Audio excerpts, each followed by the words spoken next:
Viewers, आज हम GK study for exam channel पर जीके से संबंधित कुछ महत्वपूर्ण अवधारणाओं से शुरुआत करेंगे और इसमें जीके से संबंधित सारे क्वेश्चन किए जाएंगे, जिससे आपको किसी भी कंपटीशन एग्जाम में जीके से संबंधित और मैथ्स से संबंधित जो भी सवाल होंगे आप आसानी से कर सकोगे।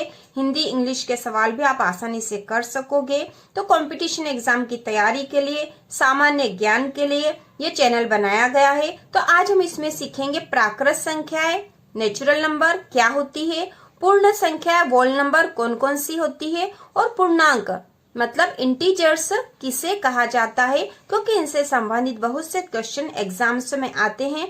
यदि हमको इनकी अवधारणा ही नहीं पता होगी तो हम इनसे संबंधित क्वेश्चन नहीं कर पाएंगे। तो चलो शुरू करते हैं। तो इसमें सबसे पहले हम देख लेते हैं कि यह संख्या रेखा है।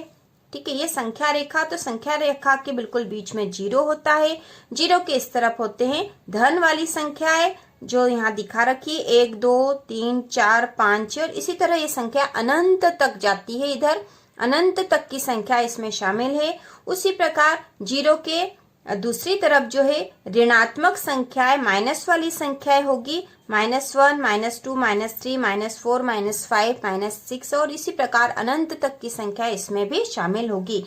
तो हम देख लेते हैं प्राकृत संख्याएं, क्योंकि संख्या रेखा पर सारी संख्या अवस्थित होती है। तो प्राकृत संख्याएं कौन सी होती है, और इसी तरह की और वीडियो देखने के लिए, जीके से संबंधित सारे क्वेश्चन के लिए चैनल को सब्सक्राइब कीजिए। तो प्राकृत संख्याएं, जिन्हें नेचुरल नंबर भी कहा जाता है इंग्लिश में, तो प्राकृत संख्या नेचुरल नंबर कौन सी होती है, तो 1 से लगाकर, ठीक है, 1 से लगाकर अनंत तक की जो संख्याएं होगी ये नेचुरल नंबर या प्राकृत संख्याएं कहलाती है। प्राकृत संख्याएं जो होती है 1 से शुरू होती है। ठीक है, प्राकृत संख्या में सबसे छोटी संख्या कौन सी है, 1 है। 1 से लेकर अनंत तक की संख्याएं प्राकृत संख्याएं नेचुरल नंबर कहलाती है।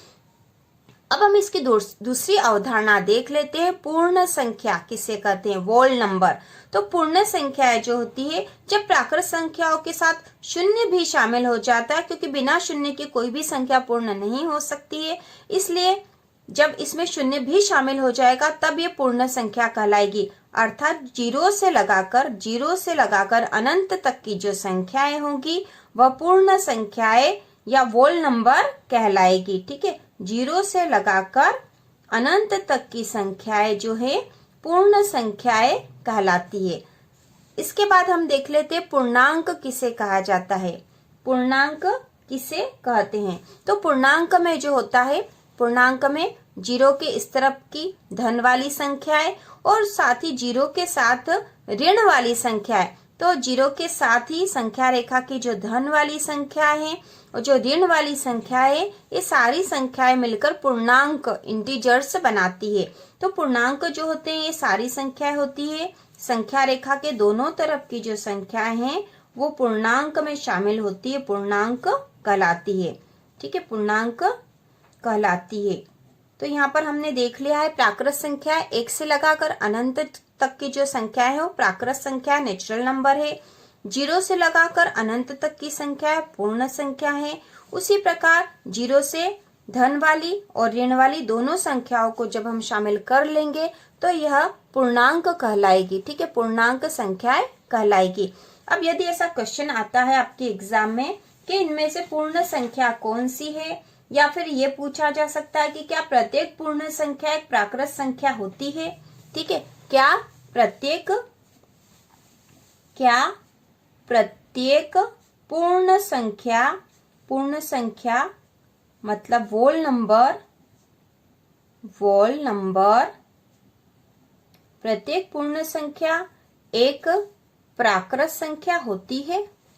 प्रत्येक पूर्ण संख्या एक प्राकृत संख्या होगी क्या, तो आप देखो पूर्ण संख्याएं कौन सी है, पूर्ण संख्या 0 से अनंत तक की होगी। तो ये सभी प्रत्येक पूर्ण संख्या मतलब प्रत्येक पूर्ण संख्या में 0 से अनंत तक की संख्या है, ये प्राकृत संख्या होगी क्या, नहीं होगी, क्योंकि इसमें तो 0 प्राकृत संख्या 1 से शुरू हो रही, जबकि पूर्ण संख्या 0 से शुरू हो रही। तो क्या प्रत्येक पूर्ण संख्या, लेकिन पूर्ण संख्याओं में 0 भी शामिल है, तो इसमें 0 भी पूछा जा सकता है, क्या 0 भी प्राकृत संख्या है, तो हम कहेंगे कि नहीं, यह नहीं है, क्योंकि 0 जो है पूर्ण संख्या लेकिन वह प्राकृत संख्या नहीं है। तो इसी प्रकार के प्रश्न पूछे जा सकते हैं और इसी तरह के और वीडियो देखने के लिए चैनल को सब्सक्राइब कीजिए।